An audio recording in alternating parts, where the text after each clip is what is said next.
நமது கலாச்சாரம், நமது பண்பாடு எப்போதும் நம்முடன் நீடித்து இருக்கும். சப்ஸ்கிரைப் திலக். உண்மை விளங்கிவிட்டது. இந்த பிள்ளைதான், இதுதான் தேவகிக்கு 8வது பிறந்த பிள்ளை.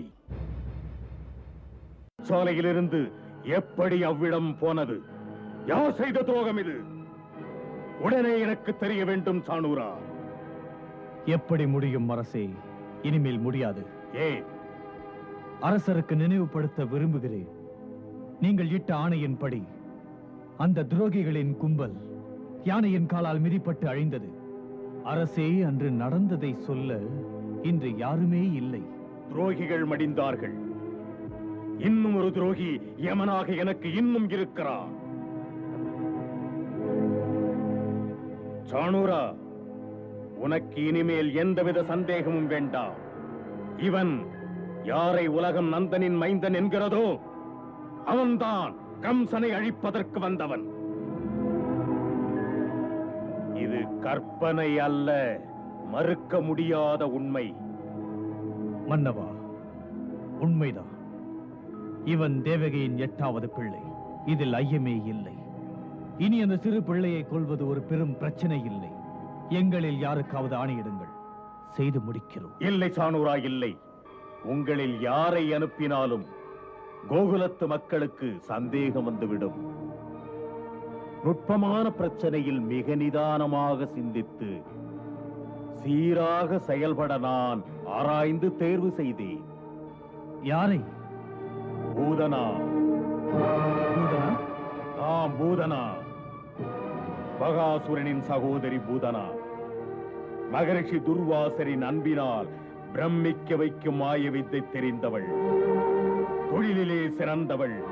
காற்றிலே பறக்க கற்றவள். மனம் போல எந்த ரூபமும் எடுக்கின்றவள். கோகுலம் போனால் அவளை யாருக்கும் புரியாது.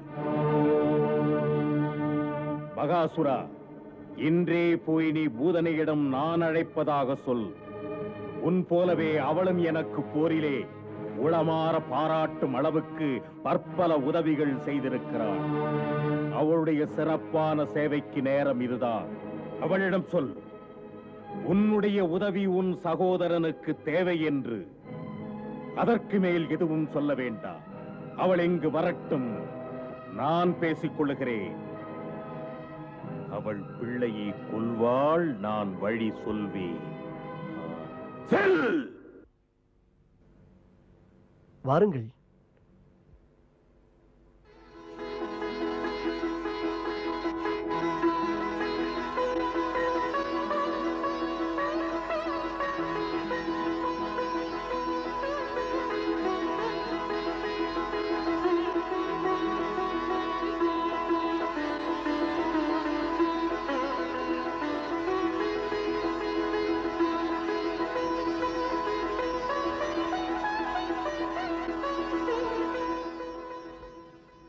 வணக்கம். தாம் வயதால் எனக்கு இளையவர். மாண்புள்ள விஷ்ணு வம்சத்தின் மன்னர் சூரசேனனின் மருமகள், எமது ராஜகுமாரர் வசுதேவரின் மனைவி. ஆகையால் முறைப்படி நான் தான் உங்களை வணங்க வேண்டும். உங்கள் வருகை எனக்கு மகிழ்ச்சி தருகிறது. கோகுல மக்கள் நலம்தானே? அங்கு யசோதா அவர்கள் நலம்தானே? பிரபுவின் திருவருளால் நலமாக இருக்கிறாள். அங்கு அவர்கள்? தாங்கள் போய்கொண்டே பேசுங்கள். வாருங்கள்.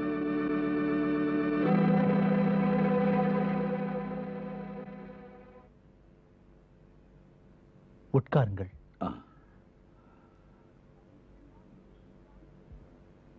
தமக்கு மகன் பிறந்தான் என்ற இனிப்பான செய்தி கேட்பதில் மகிழ்ச்சி. தங்கள் வாழ்த்து. இதெல்லாம் தேவியின் திருவருளால், குருதேவர் சாண்டில்யரின் வாழ்த்துக்களால் கொடுமையான சிறை வாழ்க்கையிலிருந்து மீண்டு வந்தீர்கள். ரோகிணி தேவி தன் வணக்கத்தை சொன்னார்கள். இருள் மூடிய சிறையிலிருந்து விடுபட்டு வந்தது பற்றி மகிழ்ந்தார்கள். ரோகிணி அக்கா உடல் நலத்துடன் இருக்கிறார்களா? அங்கு அவள் மைந்தன். அவள் மைந்தனா? ஆம், அவள் மைந்தன் நலந்தானே அவன்? அந்த பிள்ளையை பற்றி உங்களுக்கு ஒரு விளக்கம் சொல்ல விரும்புகிறேன். உண்மையில் அவன் அந்த விளக்கம் தேவகி தேவிக்கும் தெரியும்.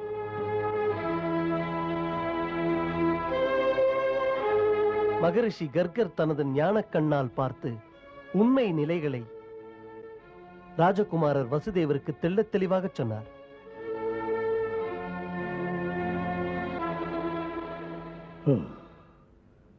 என்னே இறைவனின் விளையாட்டு நம்மையெல்லாம் வியப்பில் ஆழ்த்தியது. ரோகிணி இப்படி ஒரு நிலைக்குத்தான் ஆளாவது குறித்து சிலையாகி விட்டார்கள். குருதேவர் சாண்டில்யர் நிலைமைகளை நன்கு எடுத்துச் சொல்லி ஆறுதல் சொன்னார்கள். அதன் பிறகுதான் ஏற்றுக்கொண்டார்கள். புறப்பட நான் விடை பெறுகையில் மறக்காமல் சொல்லச் சொன்னார். என்ன? அதாவது தேவகியின் பிள்ளையை வளர்க்கும் தாய் மட்டும்தான் நான், பெற்ற தாய் அவள்தான் என்றார்.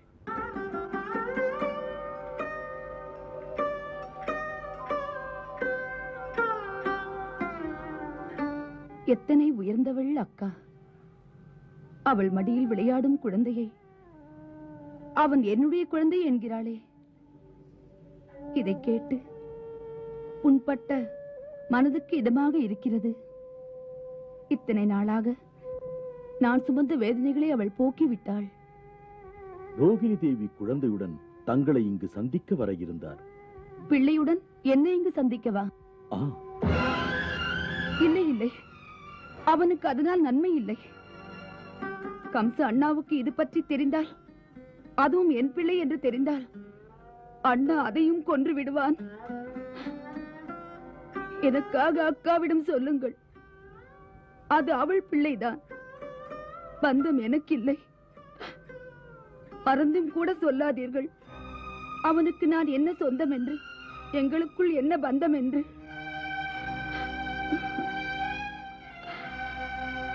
அவன் எங்காவது உயிரோடு இருந்தால் போதும், போதும். எனக்கு வேற எதுவும் தேவையில்லை. ஜானுரா, நமது பூதனா என்னானாள்? மன்னவா, அவளை அழைத்து வர பகாசுரனே அங்கே போயிருக்கிறார். அவள் ஆகாய மார்க்கமாக வருவாள், வந்து கொண்டிருப்பாள். ஜானுரா, இன்னும் நந்தகோபுரம் அவர் நண்பர்களும் மதுராவில் தான் இருக்கிறார்கள். இன்று மாலைக்குள் அவர்கள் வீடு போய் சேர முடியாது.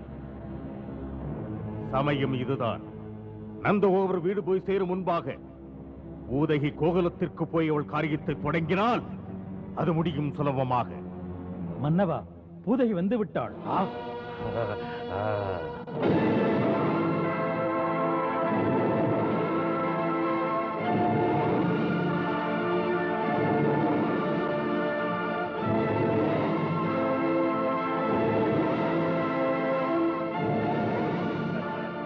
மதுராவின் மன்னன் வாழ்க! அண்ணனுக்கு வணக்கம். உதகி,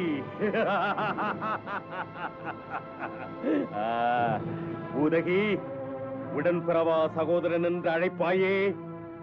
காலம் என்னை உன்னிடம் உதவி நாட செய்து விட்டது. அது என் பாக்கியம். பூதனை தன் உயிரையும் கொடுப்பாள் அண்ணனுக்கு உதவி செய்ய. உடனே புறப்படு கோகுலத்துக்கு. அங்கே நந்தரின் வீட்டிலே சின்னஞ்சிறு பிள்ளை இருக்கிறார். அந்த பிள்ளையை யசோதை 7 நாட்களுக்கு முன்பாகத்தான் ஈன்றெடுத்திருக்கிறாள். பிரச்சனை எனக்கு அந்த பிள்ளைதான். அசரீரி வாக்கிற்கிணங்க அந்த பிள்ளை எனக்கு முடிவு கட்ட அங்கே பிறந்திருக்கிறார். அந்த யமனுக்காகத்தான் தேவியை கட்டுப்பாட்டிலே கடும் சிறையிலே பூட்டி வைத்தேன். யார் செய்த சூழ்ச்சியோ அது என்னிடமிருந்து தப்பிவிட்டது. நீ உடனே சென்று அந்த குழந்தையை கொன்று எனக்கு மன நிம்மதியை கொடு. ஒரு சாதாரண பிள்ளையை கொல்ல நீ எனக்கு சொல்ல வேண்டுமா அண்ணா? நீ நினைப்பது போல் அது சாதாரண பிள்ளை இல்லை பூதகி. என் கணிப்பு சரியாக இருந்தால் அது நிச்சயம் விஷ்ணுவேதான். அவன் தேவர்களுக்கு நல்லது செய்ய பூமியிலே அவதாரம் எடுத்தவன். ஆகையினால் நீ ஏற்கும் பணி சென்றேன், முடித்தேன், வந்தேன் என்று சொல்ல அவ்வளவு சுலபமானதல்ல. விஷ்ணு பெரிய ஜாலக்காரன். அலட்சியம் ஆபத்துக்கு வழிவகுக்கும், மறந்து விடாதே. அண்ணா, அதற்காக கவலை கொள்ளாதே. அவன் ஜாலம் செய்தால் நானும் ஜாலம் செய்து அவனை கொல்லுவேன். அது எப்படி? என்னிடம் காலக்கோடம் என்ற விஷம் இருக்கிறது. அந்த விஷத்தில் அடுத்தவர் கைப்பட்டால் கை எரிந்துவிடும். அந்த காலக்கோட விஷத்தை என் மார்பகத்தில் தடவிக்கொண்டு நான் அவன் வீட்டிற்கு செல்வேன். அங்கே தந்திரமாக பேசி குழந்தைக்கு பால் ஊட்டுவேன். என் பாலை குடித்தவுடன் குழந்தை நாடி தளரும், விஷத்தின் பயங்கர வேகத்தால் உயிரை விடும். போதும், அதுவே போதும். பூதகி, உடனே புறப்படு. கோகுலத்தில் நந்தகோபர் வீட்டிலே பெண்கள் மட்டுமே இருப்பார்கள். அந்தி நேரமாகும் அங்கு ஆண்கள் போய் சேருவதற்கு. கவலையை விடு, எனக்கு விடை கொடு. வென்று வா, அவனை கொன்று வா.